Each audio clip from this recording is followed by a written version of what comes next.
The Great Marianas Turkey Shoot stands as one of the most decisive air battles in the Pacific theater.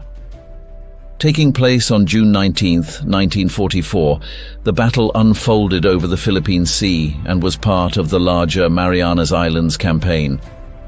The intent behind this campaign was to secure a number of islands in the Marianas chain, particularly Guam, Saipan, and Tinian, for use as air bases for the B-29 superfortress, which was capable of reaching the Japanese mainland. The American fleet was led by Admiral Raymond Spruance and featured the 5th Fleet's Fast Carrier Task Force, otherwise known as Task Force 58. This unit was commanded by Vice Admiral Mark Mitcher and was arguably one of the most powerful naval formations ever assembled. It boasted 15 aircraft carriers and a complement of approximately 900 aircraft. On the opposite side, the Japanese mobile fleet, commanded by Admiral Jisaburo Ozawa, was significantly outnumbered and outgunned, yet was compelled to engage the American force in an attempt to protect the Marianas Islands. The Japanese force was considerably weaker, featuring 9 carriers with about 450 aircraft. The term Great Marianas Turkey Shoot is often attributed to American pilots who were stunned by the relatively low skill level exhibited by their Japanese counterparts during the battle. Much of this disparity could be attributed to the attrition of skilled Japanese pilots earlier in the war, inadequate training of replacements, and inferior aircraft.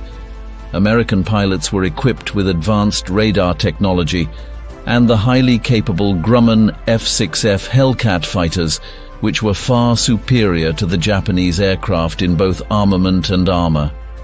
The aerial combat began in earnest on the morning of June 19th, when American radar picked up incoming Japanese aircraft.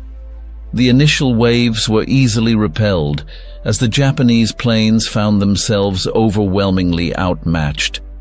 American pilots dominated the skies, shooting down an estimated 350 to 400 Japanese planes, with the loss of just around 30 of their own.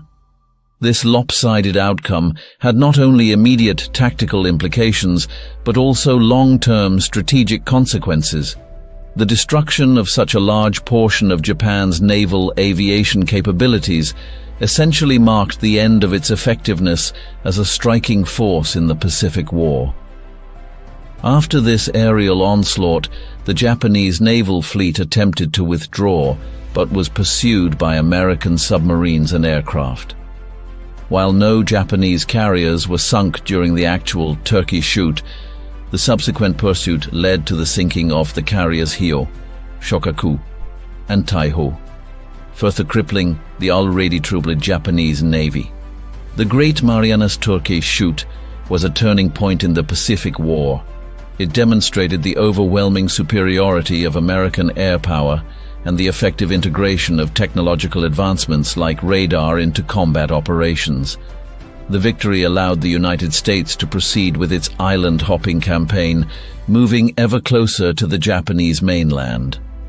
Furthermore, it enabled the establishment of airbases in the Marianas, which would subsequently serve as the launching points for the B-29 bombings of Japan, including the atomic bombings of Hiroshima and Nagasaki in 1945.